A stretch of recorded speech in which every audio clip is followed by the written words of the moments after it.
Los invito, me acompañen al Salmos capítulo 144. Salmos capítulo 144.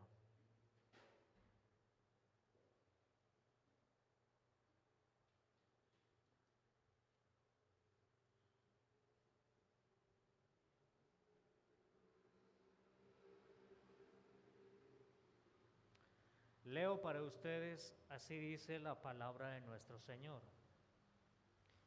Salmo de David. Bendito sea Jehová, mi roca, quien adiestra mis manos para la batalla y mis dedos para la guerra. Misericordia mía y mi castillo, fortaleza mía y mi libertador, escudo mío en quien he confiado, el que sujeta a mi pueblo debajo de mí.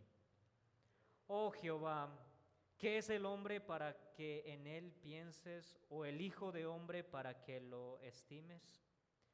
El hombre es semejante a la vanidad, sus días son como la sombra que pasa. Oh Jehová, inclina tus cielos y desciende. Toca los montes y humeen. Despide relámpagos y disípalos. Envía tus saetas y túrbalos. Envía tu mano desde lo alto. Redímeme y sácame de las muchas aguas, de la mano de los hombres extraños, cuya boca hablan vanidad y cuya diestra es diestra de mentira. Oh Dios, a ti cantaré, cántico nuevo, con salterio, con decacordio cantaré a ti. Tú, el que da victoria a los reyes, el que rescata de maligna espada a David, su siervo. Rescátame y líbrame de la mano de los hombres extraños, cuya boca hablan vanidad y cuya diestra es diestra de mentira. Sean nuestros hijos como plantas crecidas en su juventud, nuestras hijas como esquinas labradas como las de un palacio, nuestros graneros llenos, provistos de toda suerte de grano, nuestros ganados que se multipliquen a millares y decenas de millares en nuestros campos, nuestros bueyes estén fuertes para el trabajo. No tengamos asalto, ni que hacer salida, ni grito de alarma en nuestras plazas. Bienaventurado el pueblo que tiene esto, bienaventurado el pueblo cuyo Dios es Jehová. Amén. Pueden tomar asiento.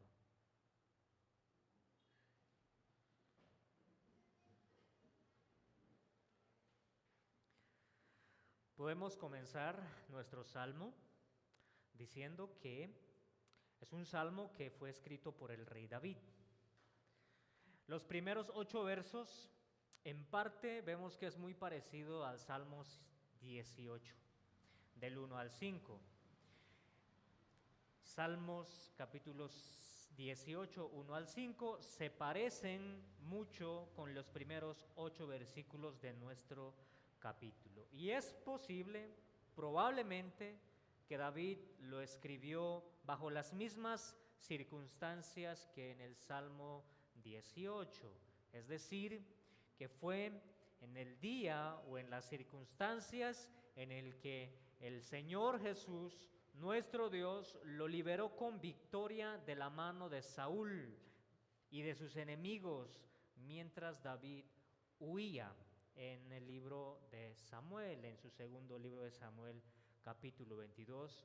Allí vamos a encontrar un relato de cómo el salmista está huyendo de sus enemigos y cómo Saúl lo persigue y él está escondido en una cueva. ¿Recuerdan?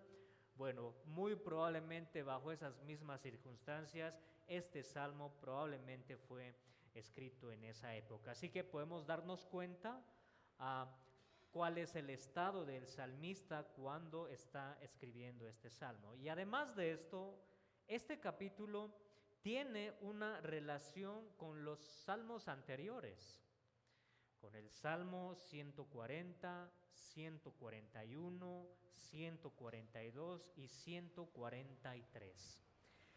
Salmos que se están caracterizando por la angustia, el lamento, las pruebas, las tentaciones, el sufrimiento. Y a partir del Salmo 140 se ve de una manera progresiva cómo se va poniendo más intenso cada una de estas pruebas. Por ejemplo, en el Salmo 140, David está sufriendo las calumnias de sus enemigos. Sus enemigos hablan con mentiras, hablan con el fin de perseguirlo, de quitar su vida. En el Salmo 141, David está sufriendo por la tentación que está siendo provocado por sus mismos enemigos y lo provocan para que David responda de la misma manera que sus enemigos. El tipo de sufrimiento que vemos en el Salmo 141 es un tipo de sufrimiento a causa de las tentaciones. Él no quiere ceder de ninguna manera a responder como sus enemigos responden. Y esa tentación le produce angustia, le produce dolor en la tentación. En el Salmo 142, David está sufriendo una soledad en la cueva. Encerrado en una cueva, sufre el lamento, la soledad, al ver que él no está respondiendo como esperaban sus enemigos. En el Salmo 143, David está nuevamente dolido, sufriendo a causa de que sus enemigos continúan persiguiéndolo. La persecución a David vemos que casi siempre está siendo perseguido. Los relatos que nos hablan acerca de David siempre está siendo perseguido, y esto es lo que expresa el 143. Él continúa siendo perseguido por sus enemigos y encuentra consuelo en su único Señor y Salvador. Así que nuestro Salmo, el 144, David, al verse deprimido, cansado de tantas persecuciones, David levanta su rostro al cielo y comienza a alabar y a recordar de las muchas veces que el Señor lo ha librado de sus enemigos. Levanta un cántico de alabanza al único Dios que lo puede liberar. Y no solamente lo puede liberar, sino también lo puede bendecir. Y no solamente a él, sino también a su pueblo. Así que hay una relación. Salmo 140, David está siendo calumniado y está sufriendo. Salmo 141, David sufre la tentación cuando está siendo provocado por sus enemigos para que él responda como ellos. Él se resiste. El Salmo 142, al ver que él no cede a la tentación, entonces él está encerrado en una cueva esperando qué es lo que va a pasar en su soledad. En el Salmo 143, él continúa deprimido, solo, continúa siendo perseguido por sus enemigos y su único consuelo es el Señor. Su única esperanza es el Señor. Y de esta manera, en el Salmo 144, levanta su rostro, comienza a recordar de las muchas batallas que el Señor lo liberó y que ahora él no solamente recuerda las liberaciones, sino que él está seguro que Dios, que lo puede liberar, es también capaz de bendecirlo a él, y no solamente a él, sino también a su reino, en el momento en el que está y también cuando venga lo porvenir, es decir, en lo futuro. Así que este salmo expresa cántico de alabanza, expresa peticiones presentes como también futuras, expresa seguridad de que Dios lo va a liberar y lo va a bendecir a él y a todo su reino. Y de allí el título, o más bien el tema que domina nuestro salmo: la oración de un rey que expresa alabanzas y peticiones para su reino presente y futura. La oración de un rey que expresa alabanzas y peticiones para su reino presente y futuro. Ese es el tema que domina nuestro salmo. Y de allí también el título, Canto de victoria real. Es un canto de victoria real. David es rey y al ver que está siendo perseguido, él canta con alabanzas, con peticiones en favor de él, en favor de su reino presente y en lo por venir. Vemos dos partes en nuestro salmo, verso 1 al 8 y verso 11, la alabanza y la petición presente. Y veremos también la alabanza y la petición futura en los versos 9, 10, versos 12 y al verso 15. Miren cómo comienza el salmo. Verso 1. Bendito sea Jehová. Bendito sea Jehová, mi roca, quien adiestra mis manos para la batalla y mis dedos para la guerra. Misericordia mía y mi castillo, fortaleza mía y mi libertador, escudo mío en quien he confiado, el que sujeta a mi pueblo debajo de mí. ¿Sí lograron notar que estos dos versos que acabamos de leer se parecen mucho al Salmos 18, verso 1 y 2?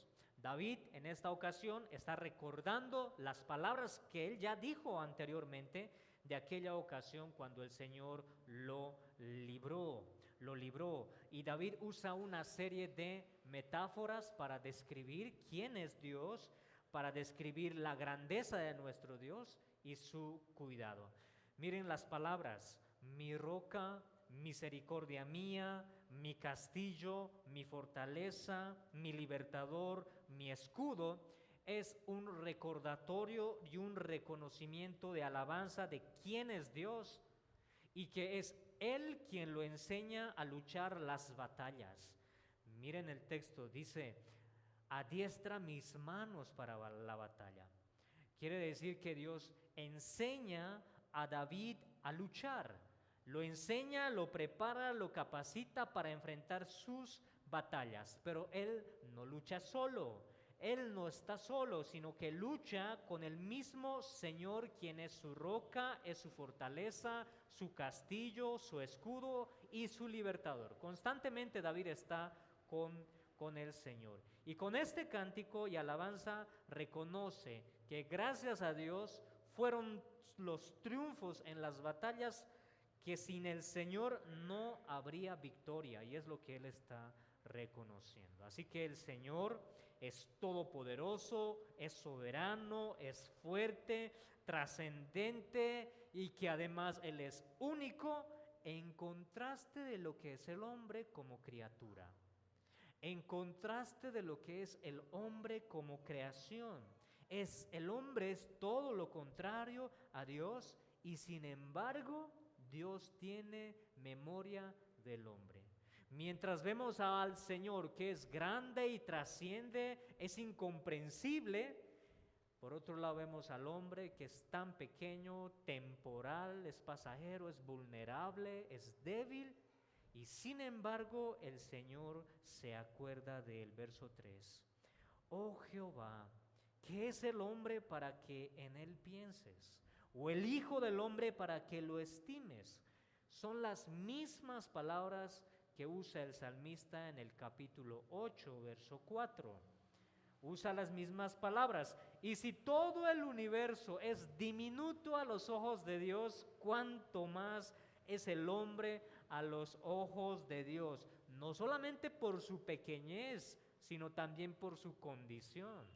Su condición espiritual, está muerto en sus delitos y pecados, es un hombre insignificante y sin embargo el Señor, que trasciende y es soberano, se acuerda de él. En ese momento en el que David está recordando de quién es Dios, de las muchas batallas que el Señor lo ha librado y de cuán pequeño es el hombre, ahora comienza a hacer las peticiones. Hay una serie de peticiones que tiene un lenguaje poético o figurativo para describir el auxilio, el socorro. Verso 5. Oh Jehová, inclina tus cielos y desciende. Miren, toca los montes. Luego dice, despide relámpagos, envía saetas, tus saetas, envía tu mano desde lo alto. ¿Ven? Una forma poética para describir a Dios. Como el soberano Dios tiene el control de su creación, de la naturaleza, de quien la naturaleza le obedece. El Señor dice, montes, muévanse, y los montes se mueven.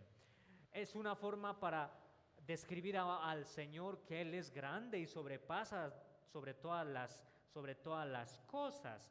Y el Señor tiene el control sobre su creación, va por encima de todas las cosas y puede librar a David de sus enemigos. Verso 7b.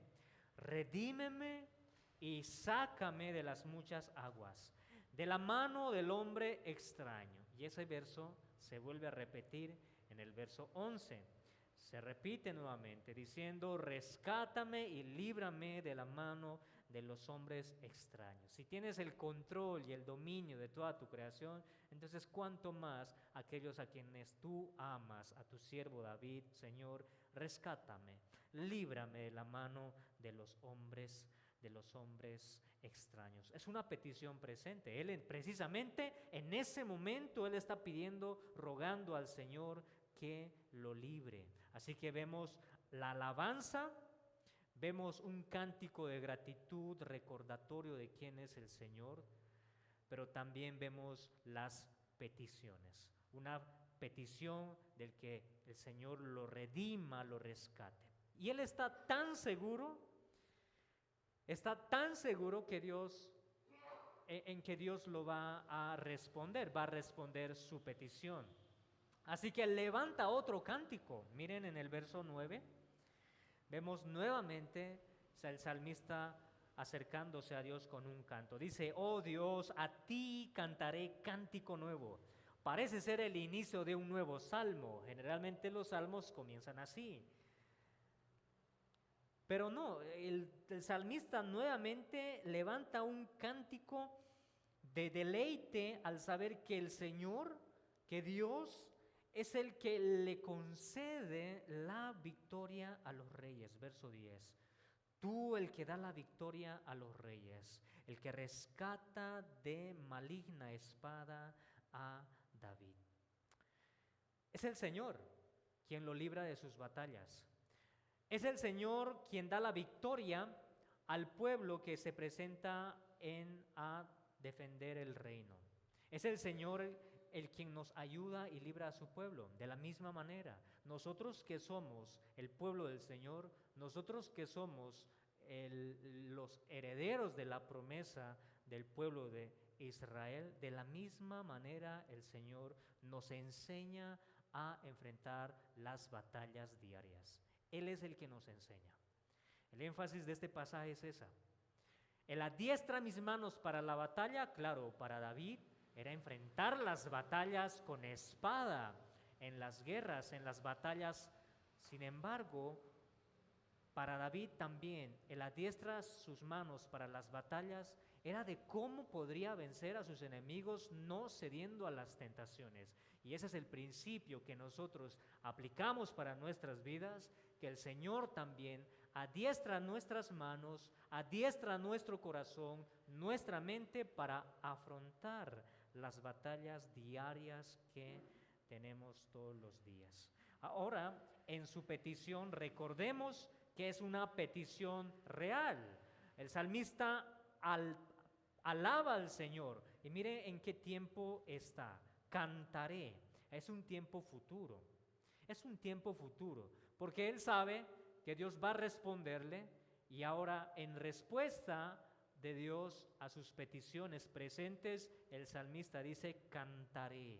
Cantaré, es una respuesta del salmista, cantaré con cántico nuevo porque tú das la victoria a los reyes. La seguridad que tiene David de que la victoria es del Señor. Y él está tan convencido de esto que sabe que Dios lo va a bendecir, pero no solamente a él como rey, sino también ahora va a bendecir a su pueblo. En el verso 12, continuamos leyendo, sean nuestros hijos como plantas crecidas.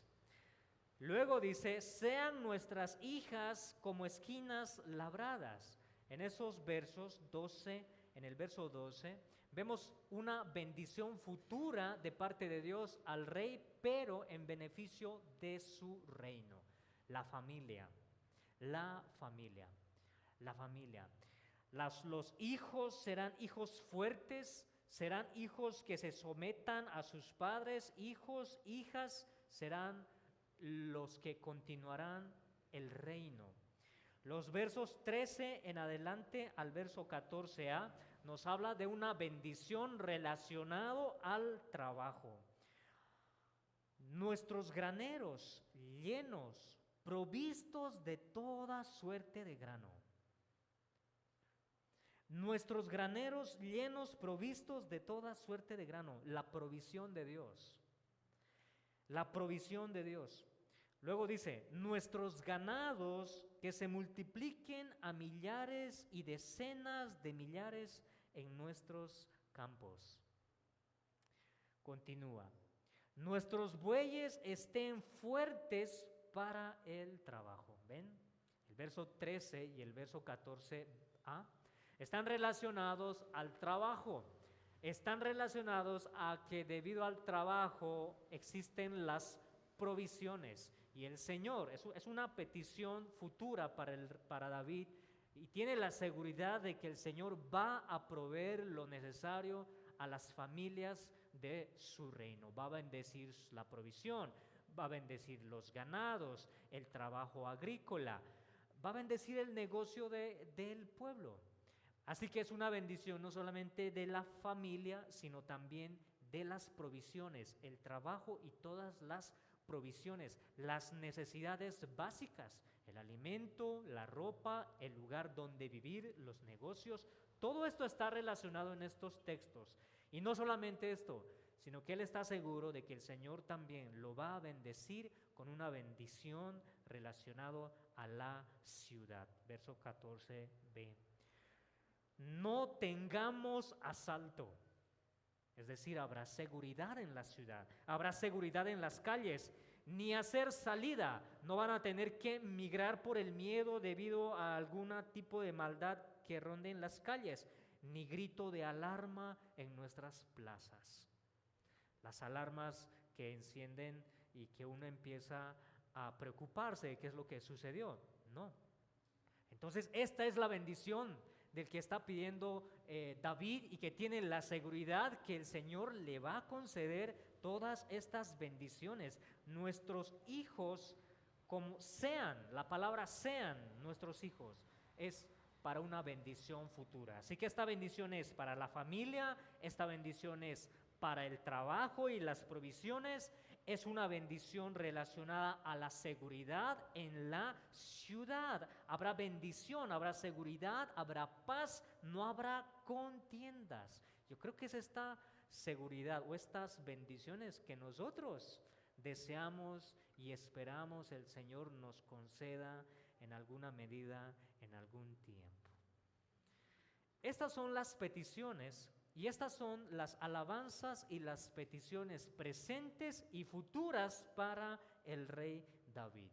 Y sabemos que estas bendiciones son otorgadas por el Señor, pero relacionado a nuestro Señor Jesucristo. ¿Cómo nosotros vemos en este pasaje a nuestro Señor? Lo vemos en David, lo vemos en el verso 10, cuando dice, tú, el que da victoria a los reyes, el que rescata de maligna espada a David su siervo. Aquí David se menciona a sí mismo. David es el autor, pero aquí se menciona nuevamente a sí mismo como en tercera persona. ¿Quién es el que libra a David su siervo de la espada del maligno? Es nuestro Dios, es nuestro Señor Jesucristo. De hecho, nuestro Dios libró a nuestros enemigos, tuvo victoria nuestro Señor Jesucristo en la cruz. Así que la victoria de Cristo ha sido y es una realidad para nosotros su pueblo, conquistó las puertas del Hades. Rompió las puertas del Hades, venciendo a Satanás, venciendo a su reino y librando a todos los prisioneros que formaban parte del reino de Satanás. Así que la victoria de Cristo lo vemos en este salmo, conquistando el reino, conquistando el reino. Las bendiciones futuras que menciona el rey David se vieron cuando el Señor Jesucristo inauguró su reino. ¿No es eso lo que dijo en las palabras del profeta Malaquías, que el Señor Jesucristo en su venida, en su primera venida, purificaría la maldad cuando Él vendría? ¿No haría el Señor Jesucristo que los hijos se volvieran a los padres? Con esas palabras el profeta Malaquías deja al pueblo de Israel esperando al Mesías en su primera venida. Y cuando Él vino, conquistó el reino. Cuando Él dijo, el reino de los cielos se ha acercado, y luego les predica, arrepiéntanse y crean en el Evangelio. Así que nuestro Señor Jesucristo inaugura su reino, inaugura su reino. Él es el Rey y nosotros ahora somos su reino. Y como parte de este reino, nosotros somos los ciudadanos de este reino. Y como ciudadanos de este reino que estamos aquí en la tierra, damos continuidad a este avance de su reino. Cuando el Señor Jesús inauguró su reino en su primera venida, en su muerte venció y triunfó sobre la muerte y sobre el Satanás y el reino de las tinieblas. Pero ¿saben qué es lo que el Señor hizo antes de irse? Antes de subir a la diestra del Padre para sentarse en su trono, ¿recuerdan lo que Él hizo? Comisionó, encomendó a sus discípulos para dar continuidad al avance de su reino. Les dijo, id y haced discípulos, bautizándolos en el nombre del Padre, del Hijo y del Espíritu Santo. Esta comisión era parte del avance del reino, para dar continuidad al reino y que se expanda más y más. Y esta continuidad es hasta nuestros días, mis hermanos.